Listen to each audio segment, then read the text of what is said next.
Il est 8h53 sur Europe La 1. matinale d'Europe 1, 6h30, 9h. Thomas Soto. Le débrief de la matinale, les temps forts de ce que vous avez entendu ce matin sur Europe 1. Yannick Noah était mon invité à 7h45, impliqué depuis une trentaine d'années auprès des jeunes de banlieue. L'ancien champion de tennis s'inquiète des tensions à Aulnay-sous-Bois depuis l'arrestation violente de Théo jeudi dernier. Écoutez Yannick Noah. Il ne faut pas baisser les bras, il faut continuer. Et puis les mots sont les mots, ce qui compte c'est l'action. Donc il y a beaucoup de gens qui parlent et qui ne font rien. Ce qui compte c'est l'action. Il faut y aller, il faut aller aider ces mômes. Ce qui s'est passé, oui, c'est médiatisé, mais c'est le quotidien. C'est le quotidien des gamins de banlieue, quoi. C'est comme ça que ça se passe. Et la tension qui règne est incroyable. Mais il y a beaucoup de gens, trop de gens qui en parlent et qui n'ont jamais mis les pieds. Et c'est ça le vrai problème. Voilà, il y a une trentaine d'années, Yannick Noah a lancé l'association Faites le mur dans les banlieues. Il était le tout dernier pensionnaire du centre de déradicalisation en Indre-et-Loire. Et aussi incroyable que cela puisse paraître, il vient d'être exclu pour radicalisation. Vous entendez bien. Écoutez les informations de notre journaliste Salomé Legrand. C'était tout à l'heure dans le journal de 7h30. Son passage de quelques semaines a eu l'effet inverse de celui recherché. L'encadrement avait noté qu'il vivait le programme comme du prosélytisme anti-islam et qu'il semblait se radicaliser davantage. Il ne peut plus rester dans le centre donc, mais il ne peut pas non plus rentrer chez lui car il vient d'être condamné pour des violences sur des membres de sa famille.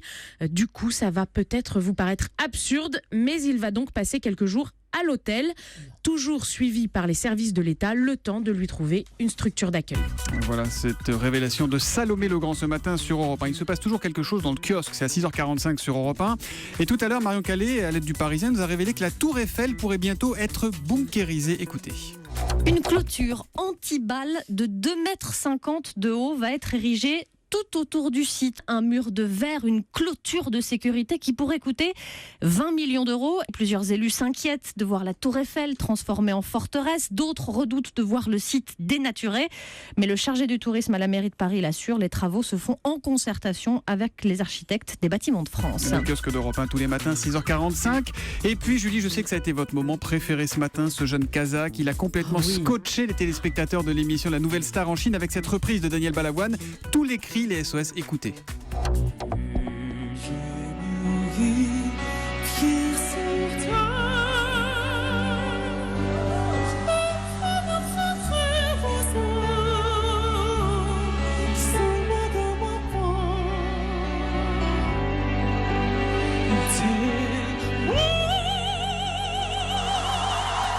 Vous entendez le public, ça a été vu 4 millions de fois sur Internet et ce n'est qu'un début.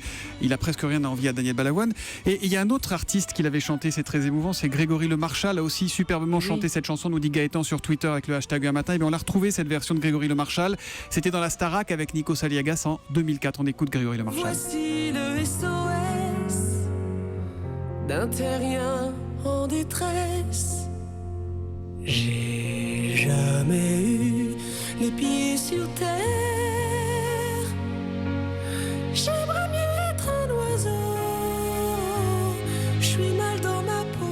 Voilà pour la version de Grégory Le Marchal, dont on salue les parents qui continuent admirablement le combat après la disparition de leur fils. Puis une petite précision musicale décidément. On parlait de votre beau-frère tout à l'heure, Julien Clerc, travaillait C'est trop dur. Et bien le docteur Flézac, le docteur de France 2, nous envoie un message pour nous dire la version originale c'est Zachary Richard, un Cajun de la Nouvelle-Orléans. Voilà, c'est complet. Bravo, c'est Merci complet. beaucoup. Et la version anglaise, Cock Robin, le chanteur de Cock Robin chantait la chanson de Daniel Balavoine. Voilà. On passe à la philo. On passe à la philo. C'est un autre style de 8h57. musique ce matin, vous allez voir.